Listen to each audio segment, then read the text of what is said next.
Olá, sejam todos muito bem-vindos. Já viram o tema desse vídeo? Vamos conversar sobre esta MP?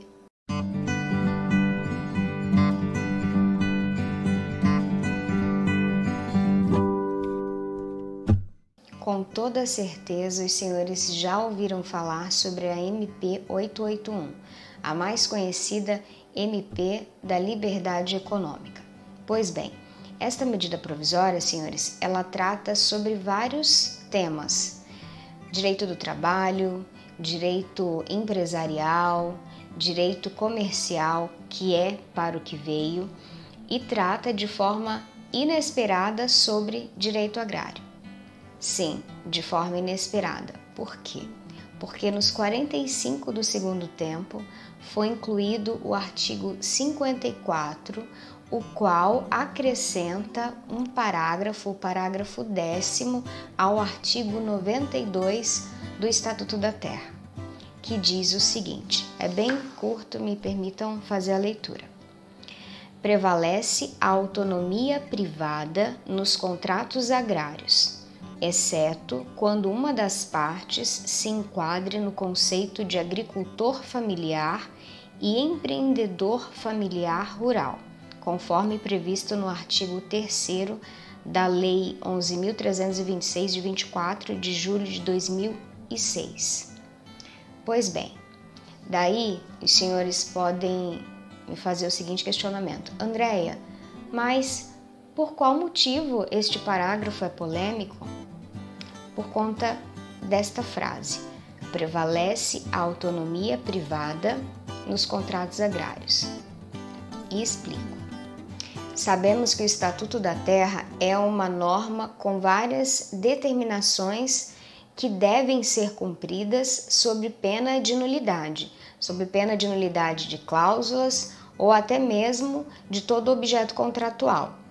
Inclusive, estas determinações impostas pela lei é o que possibilita os contratos agrários serem verbais, é o que dá a base, é o que protege os produtores rurais que avançam contratos verbais. É o mais recomendável? Não, não é o mais recomendável. Mas nós sabemos que existe muito contrato Brasil afora pelo fio do bigode, como dizem, né? Pois bem, daí os senhores podem me questionar ainda. Tá, Andréia, mas eu ainda não entendi por que existem profissionais que são a favor da inserção deste parágrafo no artigo 92 do Estatuto da Terra e por que existem profissionais que são contra. Pois bem, vou elencar primeiro os argumentos dos profissionais que são a favor da inserção deste parágrafo 10º no artigo 92 do Estatuto da Terra. São breves. Primeiro, eles alegam que o Estatuto da Terra é obsoleto e que, portanto, não atende a todas as necessidades das atividades econômicas do campo. Segundo, argumentam que as determinações impostas pelo Estatuto da Terra limitam as relações contratuais. Terceiro, alegam que esperar a criação de uma legislação específica pode demorar muito. Quarto, alegam que permitiria estipular o pagamento do arrendamento em produtos. Quinto, eles alegam que ocorreria menos dirigismo estatal. Pois bem, agora eu vou elencar os argumentos dos que são contra a inserção deste parágrafo 10º no artigo 92 do Estatuto da Terra. Primeiro argumento: de que a medida provisória não é via correta para tratar sobre a flexibilização do Estatuto da Terra, especificamente sobre contratos agrários. Segundo, a redação do parágrafo seria muito genérica, o que causaria dúvidas quanto à sua aplicabilidade e que, por consequência, gerariam demandas judiciais. Terceiro, submeteria o agricultor familiar à situação desvantajosa. Por quê? Porque, conforme o parágrafo, os contratos firmados com o agricultor familiar permaneceria sendo regido pelo Estatuto da Terra. Ou seja, na tentativa de protegê-lo, de proteger o agricultor familiar acabaria por segregá-lo, separá-lo. Afinal de contas, como bem argumentado, quem contrataria com um agricultor familiar por meios de normas rígidas e imperativas, podendo contratar com outro produtor que não familiar por meios de normas mais flexíveis? Nestes argumentos dos profissionais que são contra a inserção deste parágrafo no artigo 92 do Estatuto da Terra, eu acrescentaria uma nova situação. A situação dos produtores rurais que não fazem parte da agricultura familiar, mas que também não são grandes empresários rurais, não são empresários rurais de grande porte. Por quê?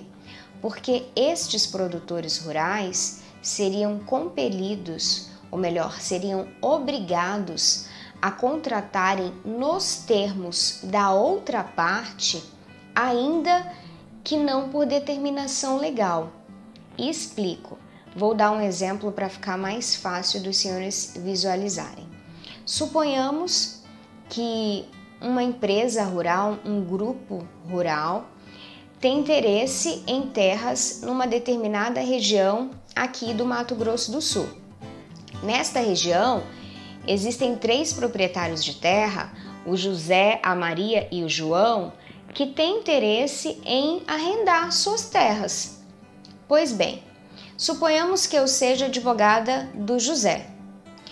O José me liga e me diz o seguinte: doutora, eu tenho interesse em arrendar as minhas terras. Vem um gerente de uma fazenda de um grupo de São Paulo e me trouxe um contrato aqui para eu assinar, porque eu quero fechar com eles.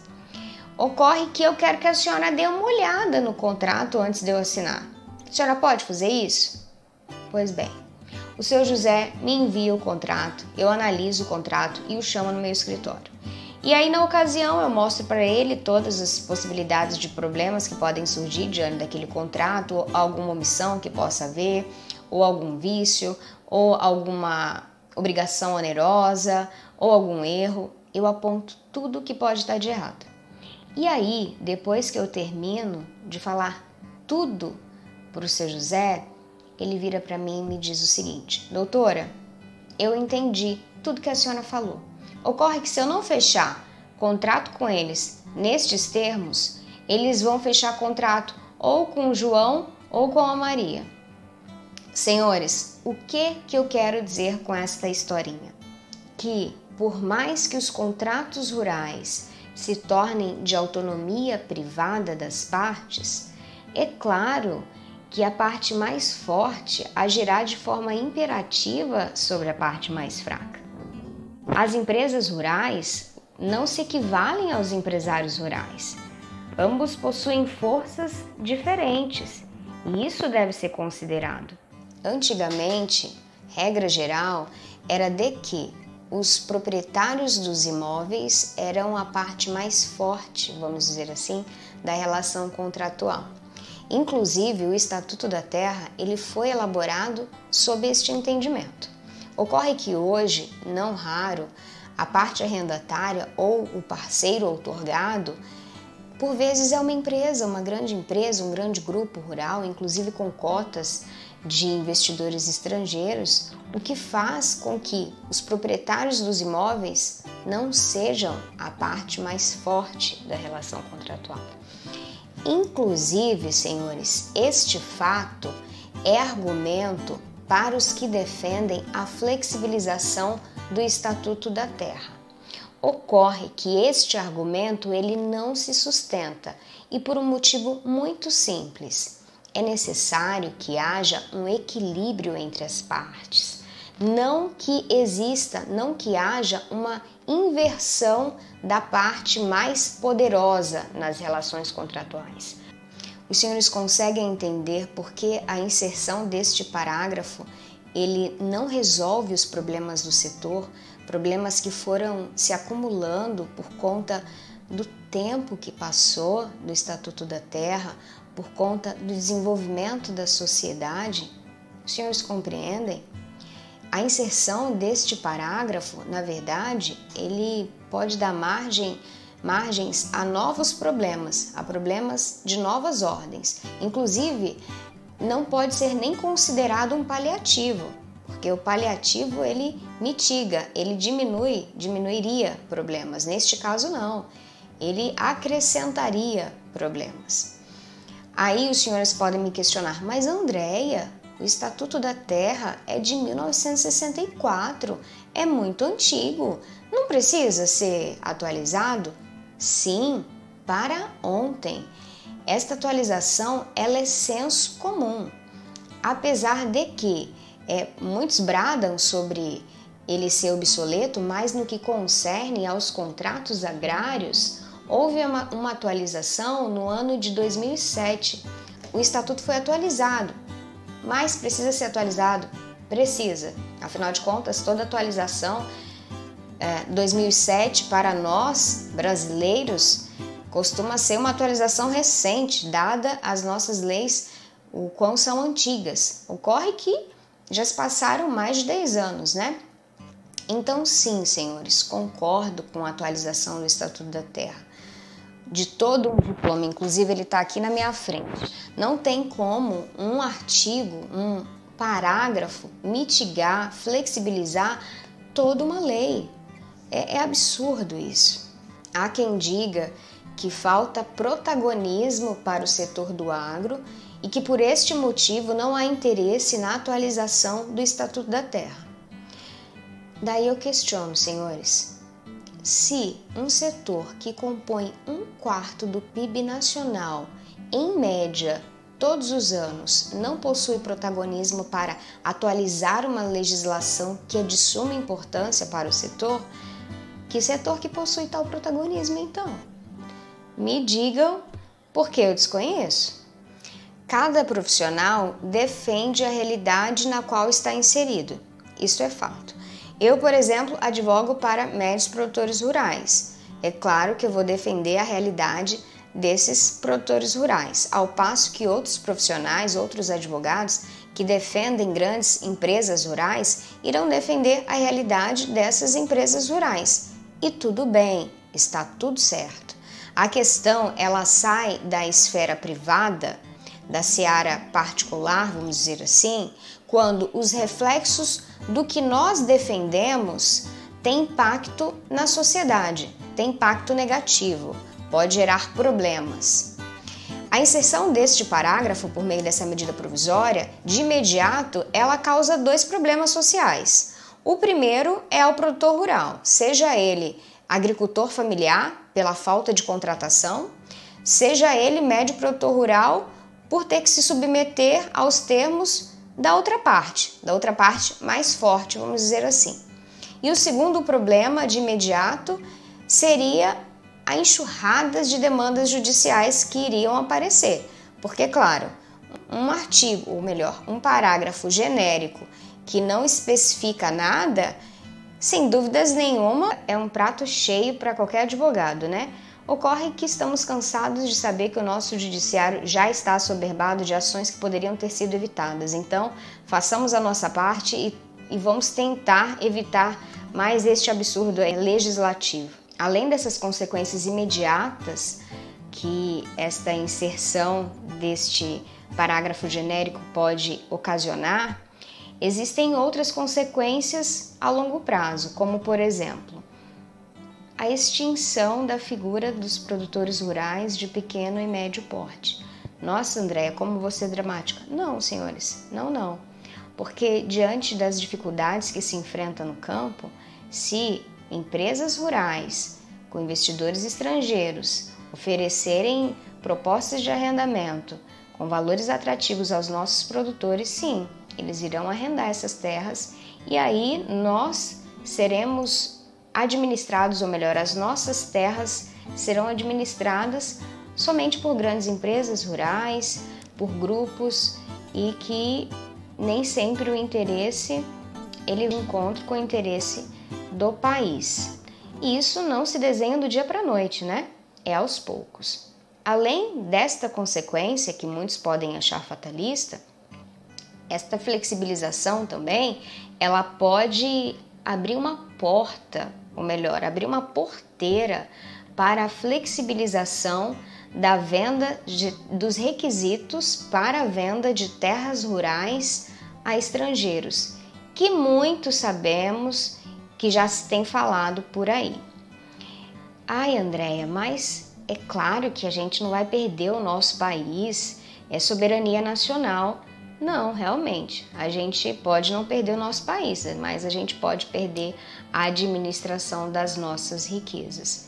Então, senhores, são pontos que nós precisamos sim levar a sério, são pequenas questões que às vezes favorecem um determinado setor, um determinado ramo, um determinado nicho, mas que não são favoráveis como um todo para a sociedade. Observem que não é possível tratar as atividades econômicas do campo como qualquer outra atividade comercial. Vou dar um exemplo. Suponhamos que os senhores sejam empresários do ramo têxtil. Ao final do dia, os senhores vão para casa, certamente não irão ficar pensando: nossa, se escapar um fio, der um curto-circuito e queimar todas as minhas roupas, como que eu ficarei? Ou, nossa, se cair uma geada, eu vou perder a minha produção de meses. Não ficarão pensando nisso. A geada porque as roupas estarão em ambiente fechado. E o incêndio porque é uma situação remota. Ocorre que com o produtor rural sempre há estas possibilidades. Logo, depreende-se que uma política extremamente liberal para as atividades econômicas do campo, elas são nocivas para o país. Elas não são boas a longo prazo. É necessário sim que haja um dirigismo estatal. É necessário sim que haja a proteção do princípio da função social da propriedade. É necessário sim que haja o respeito aos prazos dos ciclos das atividades econômicas rurais. E por que tudo isso? Porque as empresas rurais, elas não podem deixar de produzir ao bel prazer, por estratégia comercial. E para que isto não aconteça, é necessário que haja uma intervenção estatal, sim. Senhores, eu vou desenhar um quadro, uma suposição, para que os senhores entendam o que eu quero falar. Eu sei que a maioria já entendeu, mas eu vou forçar um pouquinho, tá? Suponhamos que daqui a 30 anos o nosso país ele é administrado 70%, 80% por grandes grupos rurais. E aqui no Mato Grosso do Sul existe um grande grupo rural que cuida de toda a parte das terras do campo, da produção de soja, de milho, de cana e de tudo mais. E aí, por estratégia comercial, porque ele quer que o outro grupo quebre, aqui no Sudeste, vamos supor, ele para de produzir. Ele fala: não, este ano eu não vou produzir, porque se eu não produzir vai acontecer isso, isso e aquilo outro, e o outro grupo vai quebrar. Para que esta estratégia não aconteça, é necessário que haja intervenção estatal. Nossa, Andréia, mas você é muito exagerada, nunca que isso vai acontecer. Senhores, as coisas não acontecem do dia para a noite. Elas vão aos pouquinhos. Então, vamos observar as coisas que acontecem ao nosso redor, né? Os fatos que acontecem ao nosso redor. Vamos aprender a interpretar ele dentro da história. Em suma, num país em que as suas principais riquezas são as suas terras, são os seus recursos naturais, um liberalismo desacerbado não tem como dar certo. É necessário que haja um equilíbrio. Senhores, eu vou ficando por aqui. Eu quero pedir desculpa se eu fui muito enfática em alguns pontos, mas é que de fato essa situação, esse cenário todo para mim é muito claro que chega a ser absurdo. Aos que entendem diferente, todo o meu respeito. Deixem os seus argumentos aqui na descrição do vídeo, nos comentários. Quem sabe a gente não forma um outro juízo de valor, porque não? Estamos aqui para evoluir e mudar de opinião quando necessário. Hoje meu posicionamento é esse: se eu mudar de ideia, volto aqui, comunico e explico o porquê, tá? Se chegaram até aqui, me façam a gentileza de curtir o vídeo e de se inscrever no canal também. Muito obrigada, boa semana e fiquem com Deus.